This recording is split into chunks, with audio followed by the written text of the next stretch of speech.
자, 오늘은 여유증 수술을 하고 난 이후에 합병증 부작용 어떻게 개선할 수 있는지, 그 다음에 그러한 합병증들이 안 생기게 하는 그러한 부분들까지 말씀드려 볼게요. 뭐든지 수술을 하면 다 부작용이라고 할 수 있는 것들이 생기죠. 딱 수술을 하면 그 하고 난 결과물을 우리가 원하는 거지, 그 중간에 일어날 수 있는 부분들은 원하는 게 아니잖아요. 어떻게 보면 그런 걸 다 부작용이라고 할 수 있는 거죠. 그렇죠? 근데 회복이 무조건 다 되는 부분들은 그냥 시간이 지나면 좋아지는 거니까, 그런 과정에서 생기는 부작용들과 또 그렇지 않고 나중에 수술을 하고 남을 수 있는 부작용, 저는 좀 구분해서 알아야 된다고 생각을 해요. 수술을 하면 우리 몸에선 당연히 염증 반응이 생길 수밖에 없어요. 그 염증 반응이 생기면서 치유 과정이 진행이 되는 거거든요. 과정에서 약간 미열이 날 수도 있고, 그리고 당연히 통증이나 이런 부분들도 발생을 하는 거죠.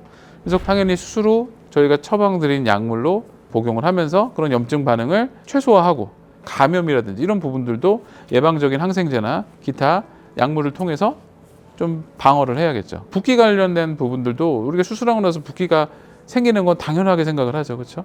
우리가 수술하고 염증 반응이 생기고 그 과정으로 인한 결과물로 붓기가 생기는 거거든요. 그러니까 이러한 부분들은 치유 과정이 계속 진행이 될수록 사라지는 겁니다. 이 출혈로 생기는 멍은요, 사람들마다 다르고, 또 실제로 출혈이 많이 생기느냐 적게 생기느냐에 따라서 결과물도 달라지는데, 어떤 경우는 정말 막 흉할 정도로 멍이 많이 든 사람도 있고, 또 생각보다 깔끔한 사람들도 있어요. 어쨌든 그 기간의 차이지 결국은 다 회복이 된다라는 부분들을 좀 알고 계셨으면 좋겠고, 여유증 수술을 하고 멍이 어느 정도 빠지는 기간은 보통 2주 정도 보고요. 완전히 멍이 없어지는 시기라고 보면 거의 한두 달 정도 보시면 될 것 같아요. 혈종이라는 거는 쉽게 하면 출혈이 된 게 덩어리가 생기는 겁니다. 그래서 주사기로 빼기도 하고 그렇게 해서 혈종을 제거해주면 회복은 빨라져요. 근데 혈종이 무조건 제거해야 되는 경우도 아니에요.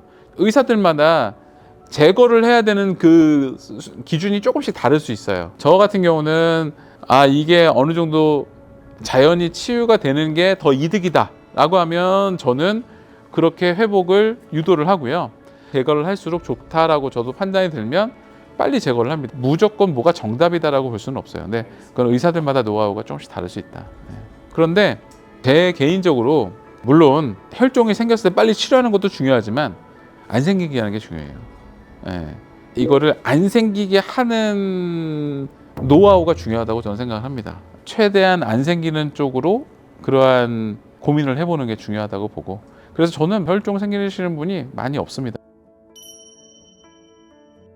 장액종이 생기는 이유, 이거는 우리가 보통 지방흡입할 때 많이 생겨요.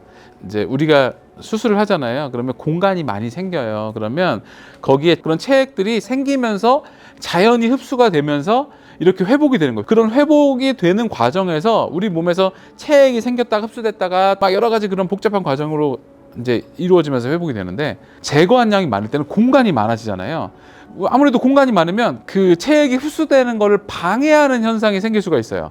이 체액들이 물같이 고입니다. 그 체액이 쌓이면서 전체적으로 막에 의해서 둘러싸일 때 그 덩어리를 장액종이라고 해요. 그런데 보통은 많이 안 생깁니다. 이 장액종은요, 원래는 처치가 필요 없어요. 나중에 결국은 좋아진다고 돼 있어요. 하지만 생각보다 불편해하는 사람도 있고요, 걱정하는 사람도 있고, 또 이게 미용적으로 보기 싫게 만드는 경우도 있어요. 그렇기 때문에 저는 장액종이 생겼을 때 다 빼줍니다. 이렇게 압박을 해줘서 공간을 줄여주는 상태로 계속 빼주고 그렇게 만들어주면 빨리 좋아져요. 이제 수술을 하면 워낙 좀 크셨던 분들, 특히 나이가 들수록 피부도 얇아지고 또 탄력도 떨어지기 때문에 압박을 해줬을 때 약간 잔주름 같은 게 생기는 경우가 있어요. 저는 미리 말씀을 드리긴 하지만 그 부분들을 부작용이라고 생각을 하시는 분들도 꽤 있어요. 공간이 넓었다가 좁아진 거잖아요. 어쨌든 남는 피부들이 있습니다. 약간 주름이 살짝 생기게 되는 현상은 자연스러운 과정이라고 보고요. 그게 처음에야 좀 부자연스러워 보이고 약간은 좀 보기 싫어 보입니다. 근데 그게 나중에 석 달, 6개월 이렇게 계속 시간이 지나면요, 그 부분들이 자연스럽게 좀 변하고요. 전체적으로 좀 뻣뻣했던 조직들도 조금 유연하고 전체적으로 부드러워져요. 그러면서 그러한 울퉁불퉁한 굴곡처럼 보이는 부분들이 다 좀 풀립니다. 그러면서 좋아지거든요. 하지만 이제 그런 과정에서 좀 깊게 주름이 패이는 식으로 그렇게 생기는 분들도 있거든요. 깊게 생기는 주름 같은 경우는 이따가 2부에서 제가 한번 어떻게 해결을 해야 되는지 이런 걸 좀 말씀을 드려볼게요. 지금까지 수술 후 뭐 자연스럽게 생기는 합병증 부작용에 대해서 간단하게 설명을 드렸는데요.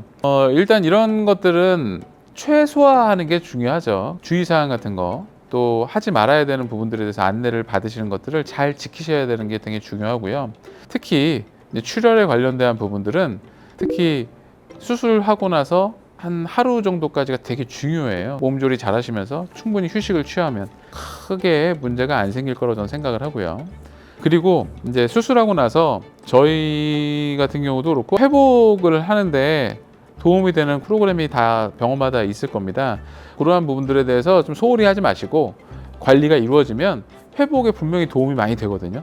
그러한 부분들도 참고적으로 안내를 해드리겠습니다.